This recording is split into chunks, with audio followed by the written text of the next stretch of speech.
My parents once tracked my phone to a dive bar at 2 a.m. and called the bartender to drag me home. I was 23, not 13. That was the night I decided to vanish.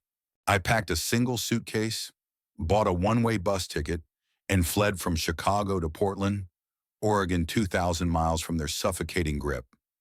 My parents, Linda and Greg, were the textbook definition of helicopter parents.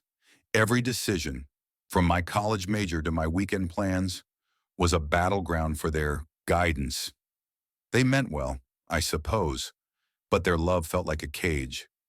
In Portland, I found a cramped studio apartment, a barista job, and a life where no one called to check if I'd eaten my vegetables. Freedom tasted like cheap coffee and rain-soaked walks, and for the first time, I could breathe. But freedom came with ghosts. At night, I'd lie awake, hearing my mom's voice in my head, warning me about strangers, or my dad's lectures about safe career paths.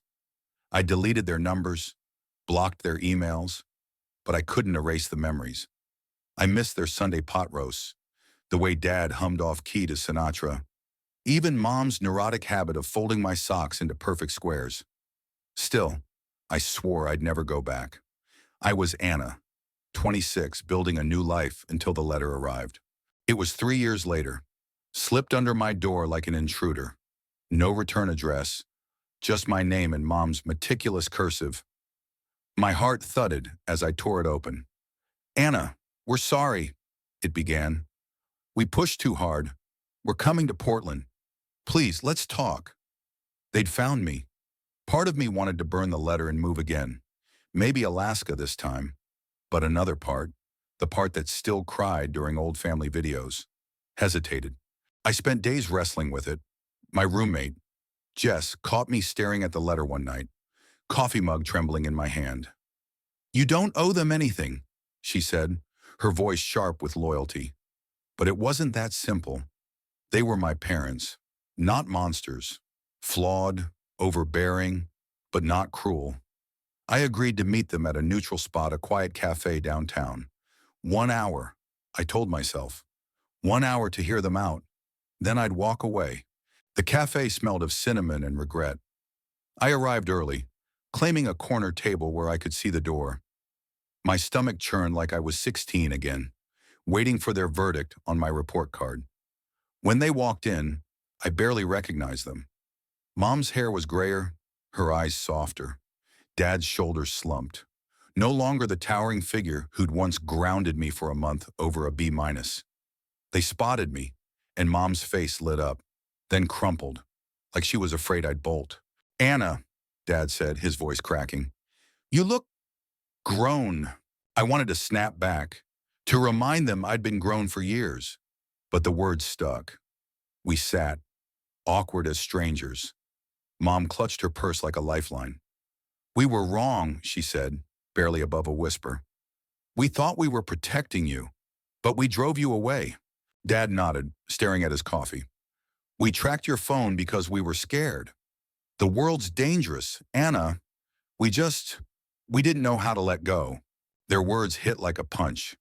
I'd spent years painting them as villains, but here they were, small and human, admitting their mistakes. I wanted to stay angry, it was easier, but the truth was messier.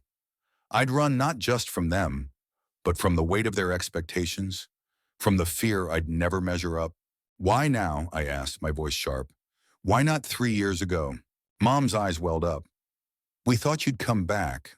When you didn't, we hired someone to find you. Not to control you. Anna, just to know you were safe." I flinched. A private investigator. It felt like another invasion, yet I saw the desperation in their faces. They hadn't known if I was alive or dead. For the first time, I wondered what it cost them to lose me. The conversation stretched beyond my planned hour. Dad talked about his heart scare last year, how it made him rethink everything. Mom admitted she'd started therapy, learning to loosen her grip. They didn't ask me to move back or beg for forgiveness, they just wanted to know me again. I told them about Portland, my job, the friends I'd made. I left out the lonely nights, the times I'd almost called them. When we parted, Mom hugged me, tentative, like I might shatter. Dad just squeezed my shoulder, his eyes wet. "We're staying at the Marriott," he said. "If you want to see us again."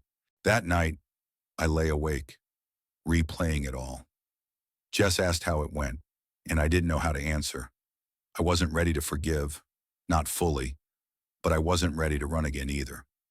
The next day, I texted them. Dinner, my choice of restaurant.